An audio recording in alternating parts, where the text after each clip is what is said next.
आज हम लोग बात करने वाले हैं बीए पार्ट 1 हिस्ट्री ऑनर्स का पेपर वन का ये चैप्टर 8 है और चैप्टर 8 का हम लोग ऑब्जेक्टिव क्वेश्चन देख रहे थे।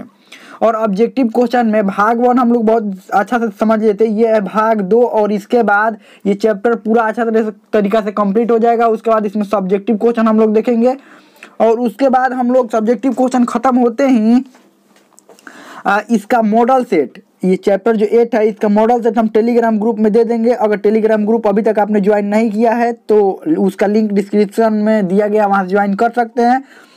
तो चलिए हम लोग इस क्वेश्चन की तरफ बढ़ते हैं और उस टेलीग्राम ग्रुप में ही हम मॉडल सेट देते हैं और वहाँ पर आप आंसर लिख कर भेजते हैं तो हम चेक करके बताते हैं कितना आंसर सही है, क्या है और क्या क्या आप गलती कर रहे हैं उस आंसर लिखने में, तो वहीं पर हम चेक करके बताते हैं टेलीग्राम ग्रुप में, ध्यान रखिएगा। तो ये चैप्टर 8 है और चैप्टर 8 का हम लोग ऑब्जेक्टिव क्वेश्चन देख रहे थे और आज ये ऑब्जेक्टिव क्वेश्चन का क्लास समाप्त हो जाएगा। तो चलिए हम लोग आगे बढ़ते हैं। हम लोग का क्वेश्चन क्या है, कौन सा शासक द्वारा रथ, मूसल और महाशिला कंटक का प्रयोग किया गया? अजातशत्रु, चंद्रगुप्त मौर्य, काला अशोक या उदयन? कौन सा शासक था जो ये रथ, मूसल और महाशिला कंटक का प्रयोग किया था? 2 नए हथियार थे, किसने प्रयोग किया था? तो इसका आंसर हो जाएगा अजातशत्रु। किसके खिलाफ इसने प्रयोग किया था? वैशाली के खिलाफ। किसके खिलाफ? वैशाली के खिलाफ इसने प्रयोग किया था रथ, मूसल और महाशिला कंटक। और एक बात, ये किस वंश से संबंधित था? हर्यक वंश से। यह हर्यक वंश से संबंधित था, ध्यान रखिएगा।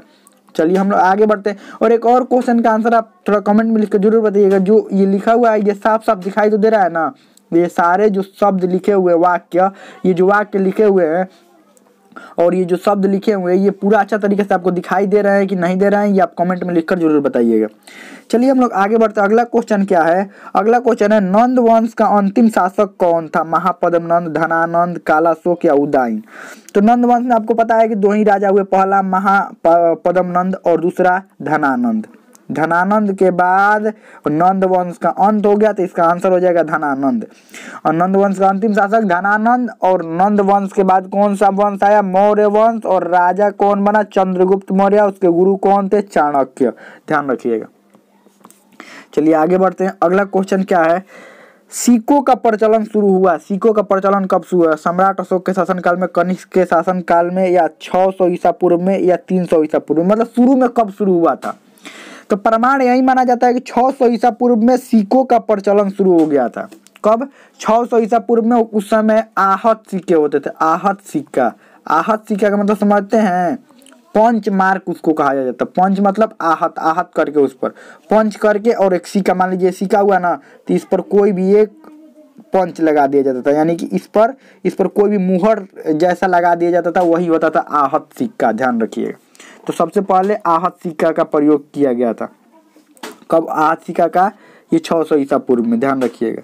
उसके बाद धीरे धीरे सिक्कों का रूप परिवर्तित होने लगा। फिर उसके बाद राजा अपना नाम उस पर लिखवाने लगे, कुछ राजा अपना चित्र अंकित करवाने लगे, कुछ राजा और उस पर मतलब बहुत सा तरह के उसमें चित्र अंकित करवाने लगे, अलग अलग तरह के सिक्के चलने लगे। चलिए आगे बढ़ते हैं हम लोग। अगला क्वेश्चन क्या है? अगला क्वेश्चन है किस शासक ने अवंती को जीतकर मगध का हिस्सा बना दिया था? अजातशत्रु, बिंबिसार, शिशुनाग या डीन में से कोई नहीं? तो आप लोग खुद समझिए, अजातशत्रु ने यहाँ से लड़ाई ही नहीं किया था अवंती से।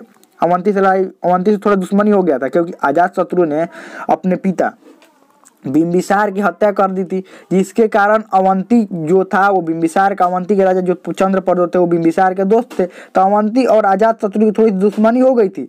लेकिन अजातशत्रु ने अवंती को अपने में नहीं मिलाया था। बिंबिसार तो ये तो दोस्त पहले से ही था, अवंती पर आक्रमण क्या करेगा, वो तो पहले से ही दोस्त था, तो कोई दिक्कत नहीं था।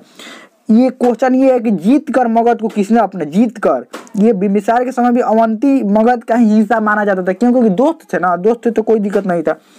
शिशुनाग और डीन में से कोई नहीं थी, शिशुनाग हो जाएगा। शिशुनाग ने अवंती को जीतकर मगध में मिलाया था, इसका आंसर क्या हो जाएगा? शिशुनाग हो जाएगा। चलिए हम लोग आगे बढ़ते हैं। अगला क्वेश्चन क्या है? अगला क्वेश्चन है सिकंदर के आक्रमण के समय उत्तर भारत पर कौन सा राजवंश था? नंद वंश, मौर्य वंश, शुंग वंश या डीन में से कोई नहीं? तो ये नंद वंश था। जब सिकंदर ने भारत पर आक्रमण किया था, आप कहेंगे कि तो भारत में इधर से तो लौट गया था, तो इधर से नहीं, भारत उस समय ये सारा भारत में ही आता था, ये सब भारत में ही था। ये तक्षशिला, ये जितने भी सिंध वाले जो क्षेत्र थे ये सारे भारत के हिस्से थे, तो इधर तो आ ही गया था सिकंदर। सिकंदर इधर तो आ ही गया था, तो भारत में तो आक्रमण कर दिया। तो उस समय उत्तर भारत में किस वंश का शासन काल था? इधर उत्तर भारत की तरफ में किस वंश का शासन काल था? तो वो नंद वंश का था। ध्यान रखिए, किस वंश का शासन काल, तभी तो यहाँ तक्षशिला के जो आचार्य थे चाणक्य, वो कहाँ पर गए थे? मगध में, मगध के जो राजधानी था पाटलिपुत्र, वहां पर गए थे राजा के पास मदद मांगने के लिए। नंद वंश के राजा धनानंद से मदद मांगने के लिए कि देखिए अब आक्रमण कर रहा है, कौन आक्रमण करेगा? सिकंदर। लेकिन नंद वंश के राजा ने, धनानंद ने उनकी नहीं सुनी। किनकी नहीं सुनी? चाणक्य की नहीं सुनी। तो उस समय नंद वंश का शासनकाल था उत्तर भारत पर। चलिए आगे बढ़ते हैं। अगला क्वेश्चन क्या है?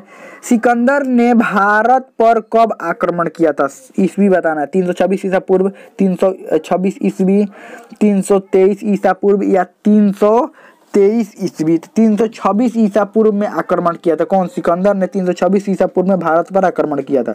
चलिए आगे बढ़ते हैं। अगला क्वेश्चन क्या है? अगला क्वेश्चन है, निम्न में किसने सर्व छत्रांतक की उपाधि धारण किया था? निम्न में से किसने सर्व छत्रांतक की उपाधि धारण किया था? बिंबिसार, महापद्मनंद, अजातशत्रु, डी में से कोई नहीं। तो महापद्मनंद ने सर्व छत्रांतक की उपाधि धारण किया था। ध्यान रखिएगा। चलिए आगे बढ़ते हैं। अगला क्वेश्चन क्या है?